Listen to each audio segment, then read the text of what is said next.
मिगी पता है जे तेरे कोले शक्ति है, पर रावण उपर इसका बिंद भी असर नहीं हो सकता। की नहीं हो सकता? इसलिए जे सब शक्तियां रावण दियां दासियां, मेरी गल सुन, ये जंगल जाल छोड़ ते मेरे कन्ने राजमहल दा सुख पो। राजमहल दा सुख?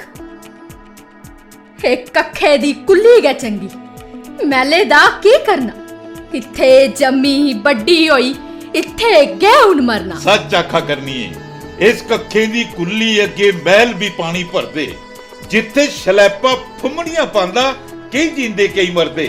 पर बिंद सोच, ये तेरी मस्त जवानी, ये जीवन बार बार नहीं मिलना। घरोंदे सूरजे की कोई नहीं पूछदा, ढलदी बरेसा च तेरी कुसा ना सार नहीं लैनी। चल मेरे कन्ने चल, सारी उम्र तेरी पूजा करन। मेरी पूजा? शर्म कर, अपनी सती सवित्री मंदोदरी की तजिए मेरे पीछे पई गेदा। पता नहीं परमात्मा ने तेरी जनेया दुष्ट आत्मा इस संसार च की भेजी दियां। बस रावण ने अज्जा तक करे गल्लां नहीं सुनियां।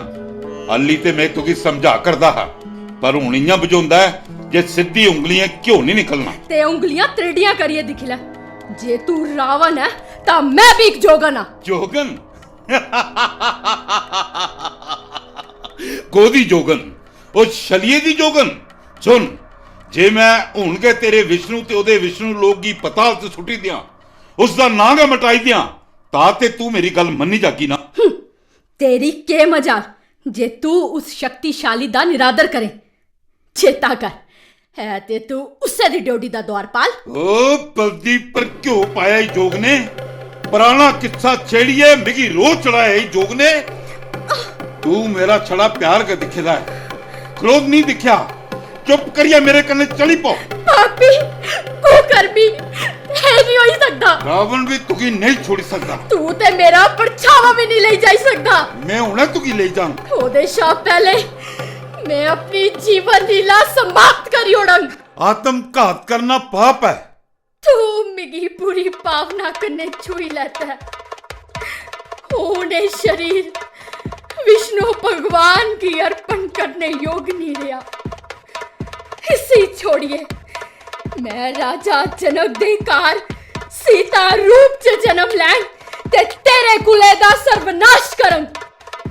नहीं तू बाज आया, बड़ा अगे समझाया ओ पापी।